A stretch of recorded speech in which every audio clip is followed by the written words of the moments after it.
به نظر من اصلا زشت شعبده باز باشی و این کار بلد نباشی.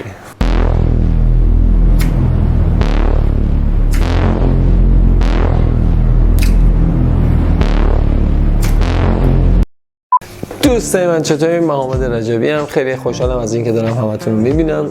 از نظر فنی البته شما دارید منو میبینید و این خیلی بده که من نمیتونم شما رو ببینم. فکر میکنم که شیلیم هم زیاد این کار رو انجام میداده. جدای داستانی که اصلا برای اجرا و چیزی که برای مردم میخواین اجرا بکنین چیزیه که تو اسلایت دست خودتون تاثیرگذاره و قطعا این روون بودنش بهتون خیلی کمک میکنه. بریم سراغ آموزش.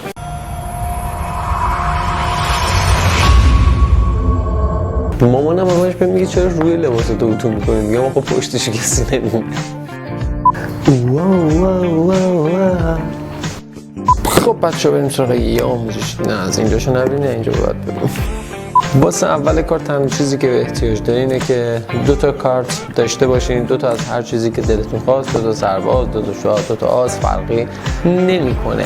و ولی چیزی بعدی که میخواین احتیاج داشته باشین اینه که مخاطب باید یه دونه کارت انتخاب بکنه. کارتی که مثلا انتخاب بکنه میگیرین این کارت باشه. کارتش یه هفته پیک، چه انتخاب خوبی. سعیدم از پیک خوشش میاد اصولا. حالا کار ندارم، کارتو میذاری بین کارتا و کارتو گم میکنی توی دست کارت و میتونین کارتا رو بر بزنین. حالا در نهایت امر اینه که باید کارت رو بیارین روی دست کارت. و اینکه چجوری این کارت رو میتونین بیارین روی دست کارت، یه تگ این بالا هستش که من یه کنترل کارت یاد دادم، یا از هر کنترل کارتی که دوست داشتین میتونین استفاده کنین. در نهایتش اینه که کارت باید بیاد روی دست کارت. من و رضا پورجوان یه دونه مجموعه ما هم ساختیم به اسم ایمورتال که تیزرش رو چند تا ویدیو قبل تر از همین ویدیویی که الان دارین می‌بینین هسته. اگر دوست داشتین اون مجموعه رو تهیه کنین کافیه که فقط تو صفحه اینستاگرام من به من دایرکت بدین که شرایطش رو براتون بفرستم. مرسی.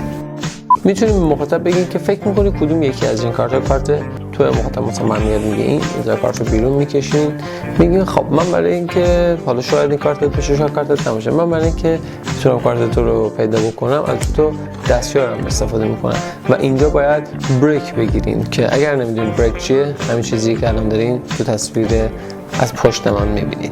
حالا یه بریک میگیرین، 2 تا کارت رو میذارین روش و تمام کارت‌ها رو برمی‌داریم. یعنی اینجا ما الان چی داریم؟ ما الان 2 تا سرباز داریم با کارت مخاطبمون که هفته پیکه.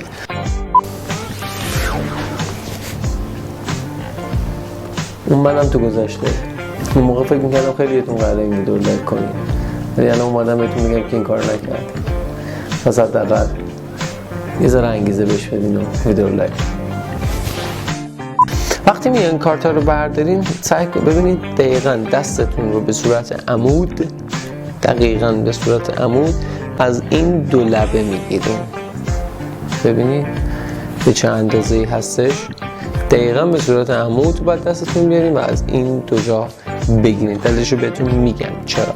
وقتی که گرفتین میگین که خب کارت اولمون سرباز پیکه و کارت دوم سرباز گیشیزه. وقتی که میخواین بزنین همتون دیدین این شکلی اصولا کارت رو میزنن. ما الان نمیخوایم کار بکنیم. کاری که شما انجام بدین اینه که شستتون رو بزنین روی این کارت وقتی که ذره هولش دادین جلو و این دستتون رو بیارین اینجا جوری که این شست باعث این فاصله بشه. و وقتی که این 2 تا انگشتتون رو یه ذره فشار بدین بین کارت یه همچین فاصله میفته که اگر دقت بکنین هفته پیکم الان اینجا هستش. خب می‌بینید هفته پیکو، ولی دستتون رو شما به این شکل بگین جوری که بگین وسط چیزی نیسته. گفتی فکر میکنی که کارتت اینه، درسته؟ و وقتی که مخاطب میاره زمانی که میخواین این کار رو انجام بدین، خب وقتی که این نقطه ها رو که این 2 تا نقطه رو خب وقتی این شستتون رو یه مقدار فشار که بدین، خب این کارت رو این کارتی که اینجا هسته شروع میکنه بیرون اومدن. چرا؟ چون که شما ببینید وقتی که شما این رو فشار میدین می‌بینی یه ذره شستون رو به این سمت باید بره. خب این کارت بهش فشار میاد، می‌بینی یه ذره الان اومد بیرون و وقتی که من یه ذره بیشتر فشار بدم کاملا در میره. چرا این اتفاق میفته؟ چرا کارت دیگه این اتفاق درش نمیفته تو سربازامون؟ چون که شما یه روی دستتون استکاک دارین ولی این 2 تا کارت داره به هم کشیده میشه و وقتی که من بخوام این کارو انجام بدم تنها کاری که لازم بکنم اینه که کارت از اینجا وقتی که این اکت رو میخوام انجام بدم دستم کامل فشار میدم، میگم کارتت از اینجا میاد اینجا. یعنی میدونی حرف من اینه که